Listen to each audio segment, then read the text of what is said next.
I still remember the exact words she said that night. You're too emotional, too soft. You'll never make it far in life like this. That was the night everything changed. Her name was Hiba. We had been together for 2 years, 2 years of laughter, long calls, and dreams that felt real. I loved her more than I've ever loved anyone. But maybe that was my mistake. I loved too deeply, too honestly. She used to tell me I was different, that I actually cared, that I made her feel safe. And then one day, she called that same kindness weakness dot. It started small, her tone changing, her interest fading. She began comparing me to others, guys with flashier cars, louder confidence, colder hearts. She'd say, "You're too nice. You let people walk all over you." But what she called weakness was actually strength, just not the kind she understood yet. One night, during an argument, she said it. I need a real man, not someone who gets hurt over everything. It cut deeper than she could imagine. I didn't yell. I didn't fight back. I just looked at her and said quietly, maybe one day you'll realize being kind doesn't mean being weak. She rolled her eyes.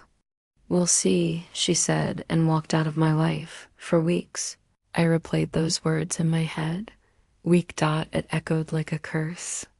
Every time I looked in the mirror, I heard her voice. Every time I tried to move on, the doubt returned. Maybe she was right. Maybe I was too soft for this world. But one night, as I sat alone, I had a realization. She hadn't called me weak because I was. She called me weak because she didn't have the strength to appreciate someone real. That thought hit me like lightning dot, so I decided to change. Not for revenge. Not to prove her wrong, but to become everything I was meant to be. I started working on myself.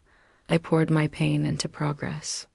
I woke up early, went to the gym, learned new skills, read books, focused on my career. Every single day, I reminded myself, I am not weak. The world doesn't need another cold-hearted man. It needs men who care, but with strength, with purpose, with direction. I didn't shut down my emotions. I mastered them. Months turned into a year. I grew dot physically, mentally, emotionally. The guy who once cried over her now smiled at his own reflection, not with arrogance, but with peace. People started noticing. Opportunities opened. I built a business. I made new friends. I started inspiring others who had once felt broken. I became the version of myself I used to dream about. And then one day, she came back dot. It was a random afternoon. My phone buzzed dot, HID, dot. I stared at the name for a few seconds before opening the message. Hey, I saw your new video. You're doing amazing. I'm proud of you. I smiled, a small, quiet smile.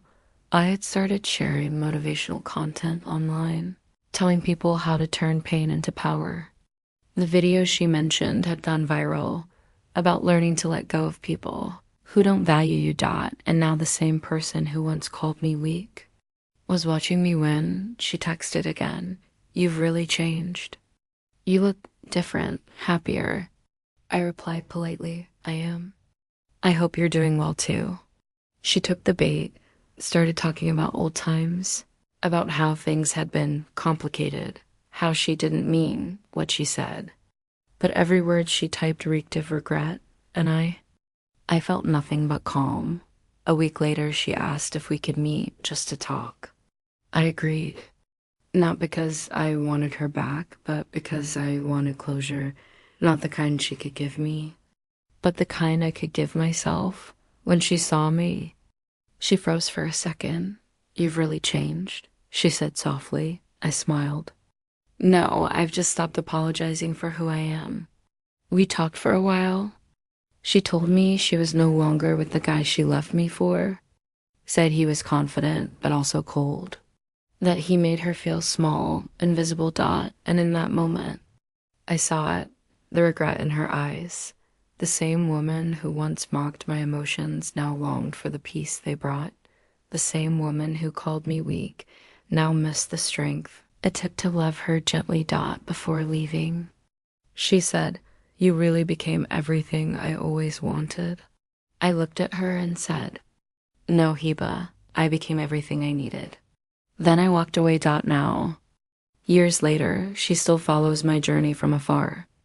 I see her comments sometimes, the quiet, "so proud of you," the "you've inspired me."